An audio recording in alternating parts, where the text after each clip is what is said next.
brush strokes, I'm going to create a rock, just a rock. And I've already broken down my layers into the different parts of it that we're going to do.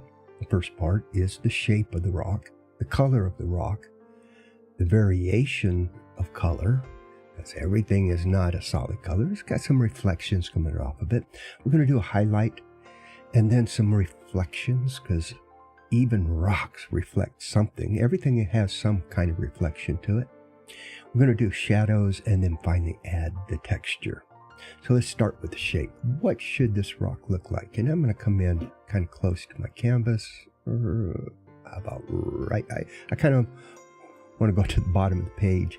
And this is my practice page that I do a lot of stuff on. So, okay. So let's go ahead and get our rock. I think I'm going to try. I want to come up, because I want this rock to have, it's a geometric shape. I want to have some hardness to it, some crisp edges, and in other cases, no edges at all. I mean, or very, very soft, rounded edges. We'll make the rock kind of like it's on the side of a hill here, you know. So if I were to complete this out, I'd have some grass and stuff. I'm going to fill this with a dark color, black.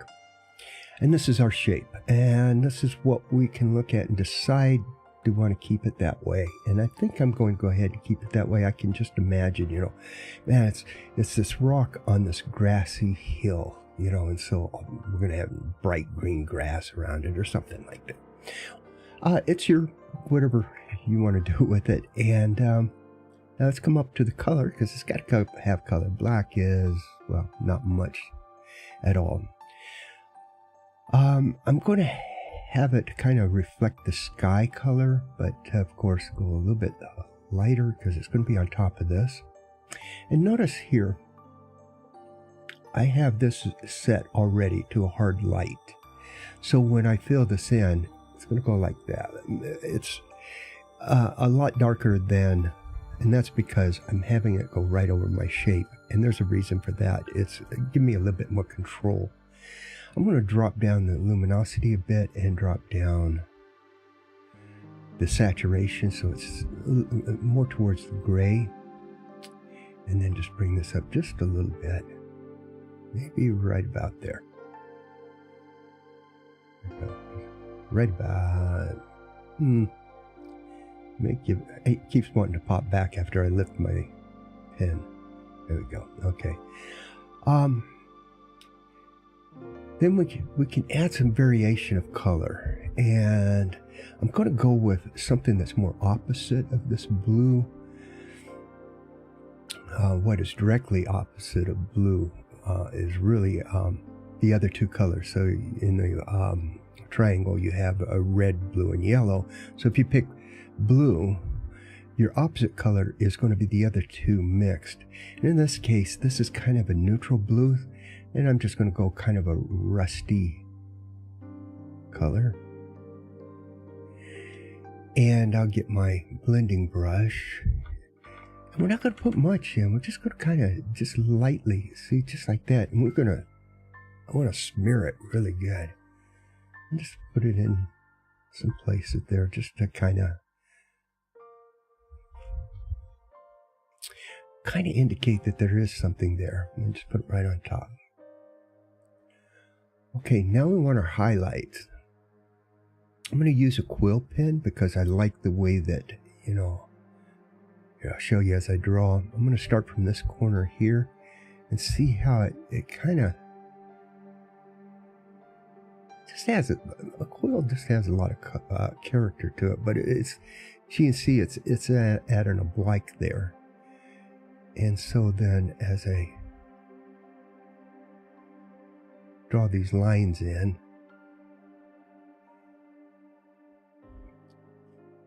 I can get a you know, like all sorts of cool shapes out of it. That's really what I want.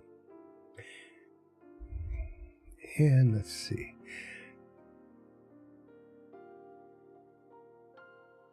This where I think that, you know, it might have some highlights coming in. I'm going to use the bucket, fill that top part in just like that.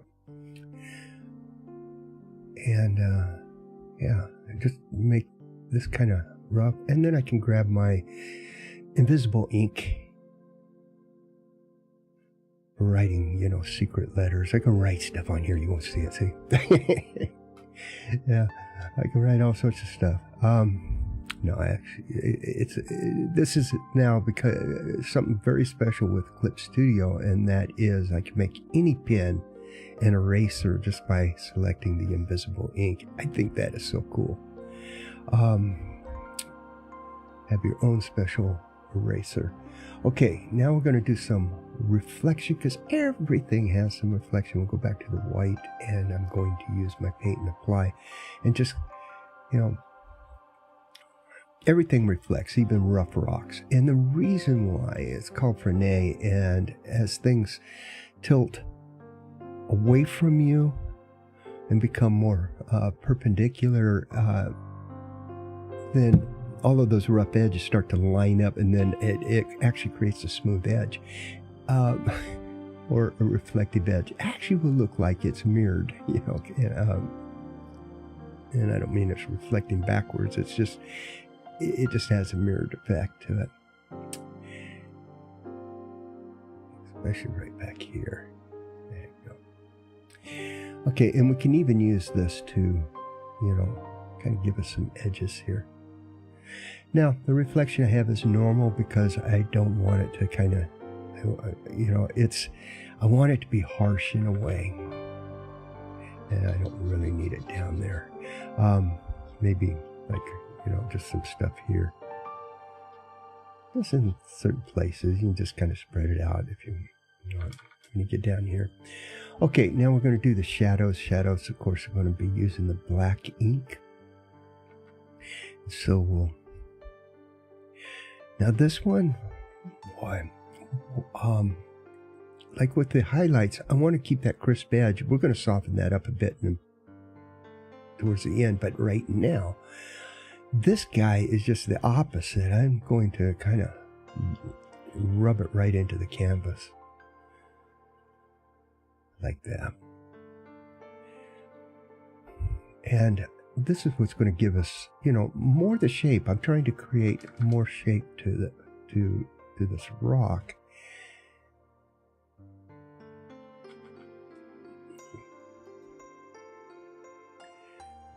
Trying to give it some more form.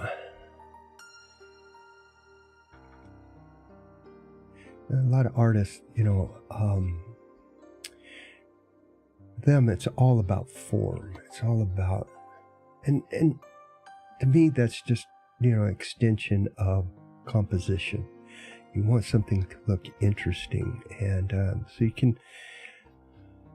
can focus on form as part of your composition. But that's what the most important part is. You want the shape to be interesting to the eye.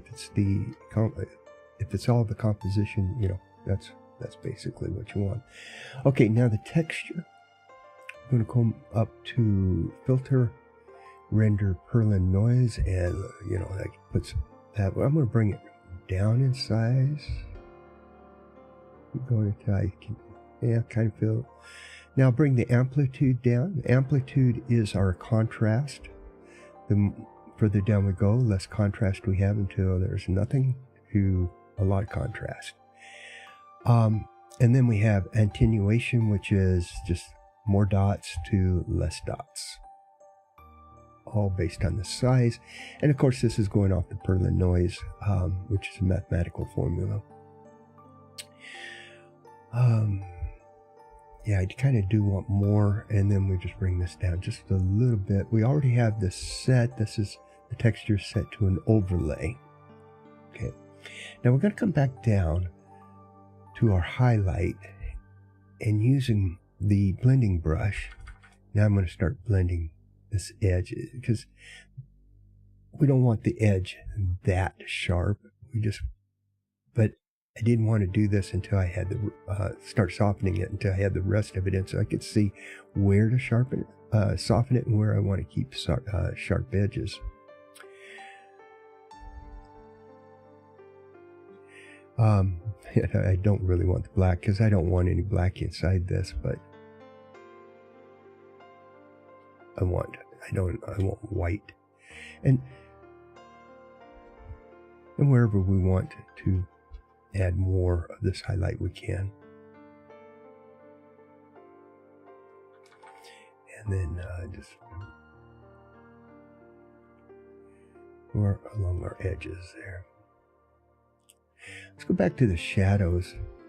And what I want to do is just darken now down along the bottom here.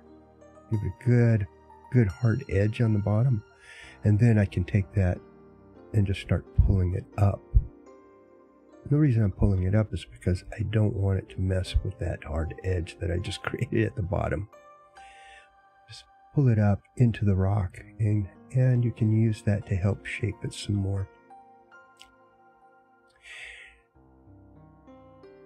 To your heart's desire.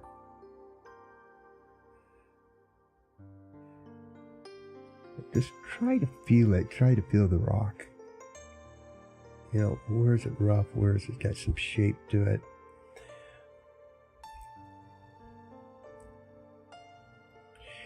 Where is it got some dips and divots and highs, valleys, peaks, etc. All that's being done with this part right here.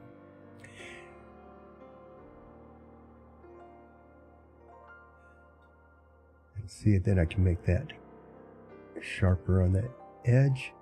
Bring that edge back without even having to tighten it up. Look at that. Now we can just soften everything. Okay, let's turn off our selection, and let's see this some final touch-ups there, and you can go wild with those lines over here wherever you want it to highlight. And for now, there's our rock, and I'll keep the rock somewhere here. I may want to take that and use it in something, but you can get a lot of detail in there. Just play around with it, and my recommendation is just keep practicing.